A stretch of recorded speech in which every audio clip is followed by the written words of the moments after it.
नमस्कार, मेरा नाम है सुनैना कश्यप और आप देख रहे हैं KH लाइव हिमाचल।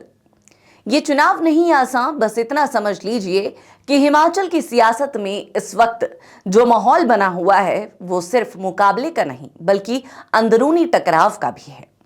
हिमाचल प्रदेश में पंचायत और निकाय चुनावों की हलचल तेज है, लेकिन सबसे ज्यादा चर्चा सोलन नगर निगम चुनाव को लेकर हो रही है। वजह साफ है, ये सिर्फ एक स्थानीय चुनाव नहीं बल्कि राजनीतिक प्रतिष्ठा का सवाल भी है। सोलन नगर निगम के लिए ये चुनाव दूसरी बार होने जा रहे हैं। 2021 में पहली बार जब यहां नगर निगम चुनाव हुए थे तब कांग्रेस ने बाजी मारते हुए बीजेपी को करारी शिकस्त दी थी। हालांकि बाद में नगर निगम सोलन के मेयर डिप्टी मेयर के चुनाव में बहुमत होने के बावजूद डिप्टी मेयर का पद कांग्रेस से छीन लिया गया और तब भाजपा की मीरा आनंद डिप्टी मेयर बनी। लेकिन इस बार भाजपा एड़ी चोटी का जोर लगाकर नगर निगम कब्जाना चाहेगी, क्योंकि इस बार पार्टी को बिंदल से उम्मीद बेतहाशा है। इस पूरे चुनाव को खास बनाता है एक नाम, डॉक्टर राजीव बिंदल, भारतीय जनता पार्टी के प्रदेश अध्यक्ष। सोलन को बिंदल का गृह क्षेत्र माना जाता है और यहीं से उन्होंने अपनी राजनीतिक करियर की शुरुआत भी की थी। स्थानीय राजनीति में उनका कद काफी बड़ा है और बीजेपी इस चुनाव को उनके नेतृत्व में जीतने की रणनीति बना रही थी। लेकिन जैसे जैसे टिकट वितरण की प्रक्रिया आगे बढ़ रही है, वैसे वैसे पार्टी के अंदर बगावत के सुर तेज होते जा रहे हैं। वार्ड नंबर 3 से जो स्थिति सामने आ रही है वो इस बगावत की पहली झलक है। यहां से गौरव राजपूत ने नामांकन भर दिया है। हालांकि अभी ऑफिशियल लिस्ट सामने नहीं आई, लेकिन फिर भी गौरव ने तो चुनाव लड़ने का मन बना लिया है। गौरव का कहना है कि 5 साल पहले जब इस वार्ड को मुश्किल माना जा रहा था तब उनकी पत्नी ने ये सीट जीतकर बीजेपी की झोली में डाली थी। इन 5 सालों में उन्होंने लगातार वार्ड में काम किया, लोगों के बीच सक्रिय रहे और अब जनता खुद चाहती है कि वो चुनाव लड़े। उनका बयान साफ संकेत देता है कि अगर पार्टी टिकट नहीं देती तब भी वो पीछे नहीं हटने वाले, क्योंकि उनके लिए वार्ड की जनता का आदेश सर्वोपरि है। ऐसी मेरी तो अभी कोई बातचीत नहीं हुई है। मैंने तो फेसबुक के माध्यम से ही देखा था कि मेरे को टिकट नहीं, मेरे अलावा किसी और को टिकट मिला है, किसी बाहर के कैंडिडेट को जो वार्ड नंबर 3 से बिलोंग नहीं करता है। बेशक उनका व्यवसाय वहाँ होगा, बट वो वार्ड नंबर 3 से बिलोंग नहीं करता है, वहाँ का स्थानीय निवासी नहीं है। इवन उनकी वोट भी किसी अन्य वार्ड में है और जिसके हमें हमारे समर्थकों ने बोला कि वो किसी और अन्य वार्ड से आके हमारे वार्ड में कोई कैसे चुनाव लड़ सकता है। तो इसीलिए लोग मेरे घर में रात को 1 बजे तक बैठे रहे और मेरे समर्थक, तो उन्होंने मुझे बोला कि आप कल फॉर्म भरिए, आप इलेक्शन लड़िए, हम आपके साथ हैं। जी 6 तारीख पार्टी हाईकमान से कोई बात हुई है आपकी? नहीं, मेरी किसी से कोई बात नहीं। गौरव जी, अभी 6 तारीख मेरा फोन नहीं उठाया। 6 तारीख नाम वापसी की तारीख है, पार्टी द्वारा दबाव बनाया जाता है तो नाम वापस देंगे क्या आप? नहीं, मैं बिल्कुल नाम वापस नहीं। गौरव जी, बिंदल जी आपको फोर्स करते हैं कि आप नाम वापस दीजिए, फिर क्या आपका रिएक्शन रहेगा? नहीं, अभी मैं जैसे समीकरण बनेगा, मेरे जो समर्थक बोलेंगे मैं वो करूंगा। अब मेरा है टाइम लोगों के बीच में जाने का। जी, जो मेरे लोग बोलेंगे मैं वो करूंगा। जी, आधिकारिक तौर पर भाजपा की अभी कोई लिस्ट नहीं आई, लेकिन इससे पहले ही नामांकन आपने क्यों कर दिया? क्या कोई पार्टी के अंदर से आपको बताया गया था कि आपका टिकट पूरी तरह से कट चुका है? जी बिल्कुल, आपको भी पता, आपने भी देखा होगा, फेसबुक के माध्यम से मैंने भी देखा, मगर मेरे परिवार ने, मेरे लोगों ने मुझे बोला कि नहीं, आपने नामांकन भरना है, तो भाई इनकी रिक्वेस्ट नहीं, गौरव जी, मेरा कहना है कि कई बार सूत्र जो है, सूत्र की जानकारी भी गलत हो जाती है, कई बार पार्टी छुपाकर भी एक चीज करती है। हाँ, लेकिन अभी आधिकारिक तौर पर नहीं है, उससे पहले आपने नामांकन भर दिया। क्या कौन से ऐसे सूत्र है जो पुख्ता जानकारी आपको मिल गई और आप निर्दलीय लड़ रहे हैं? ये तो हमें तो कैंडिडेट के फादर ने ही फोन किया था जो दूसरी पार्टी से लड़ रहा है कि आप रहने दो लड़ना।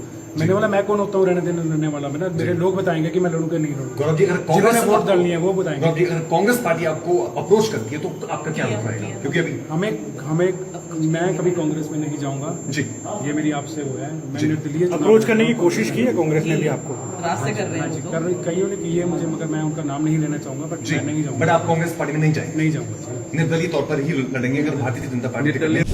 अब जरा वार्ड नंबर 10 की तरफ नजर डालिए, जहां मामला और ज्यादा पेचीदा हो गया है। यहां बीजेपी को एक नहीं बल्कि कई दावेदारों की नाराजगी का सामना करना पड़ रहा है। 5 लोगों ने टिकट के लिए आवेदन किया था और अब उन्हीं में से कई नेता खुलकर पार्टी के फैसले के खिलाफ खड़े हो गए हैं। सोशल मीडिया पर पूर्व पार्षद वीरेंद्र सूद को टिकट मिलने की खबरों ने इस असंतोष को और भड़का दिया है। प्रेस कॉन्फ्रेंस में बीजेपी नेताओं ने खुलकर कहा कि ये असली और नकली बीजेपी की लड़ाई बन गई है। उनका आरोप है कि जिस नाम को आगे बढ़ाया जा रहा है उसने ना तो विधानसभा चुनाव में सक्रिय भूमिका निभाई और ना ही लोकसभा चुनाव में। यहां तक कि अपने वार्ड में भी वो ज्यादा सक्रिय नहीं रहे। ऐसे में सवाल उठता है कि जो नेता अपने ही क्षेत्र में निष्क्रिय रहा वो विकास कैसे करेगा।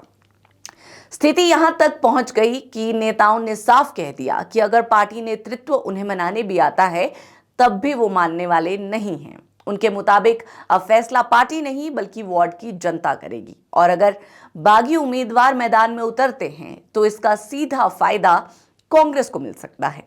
यहां बीजेपी की असली लड़ाई कांग्रेस से पहले अपने ही कार्यकर्ताओं से है। टिकट वितरण हमेशा से किसी भी पार्टी के लिए संवेदनशील मुद्दा रहा है, लेकिन जब ये असंतोष खुलकर सामने आने लगे तो ये संगठन की कमजोरी को और भी उजागर करता है।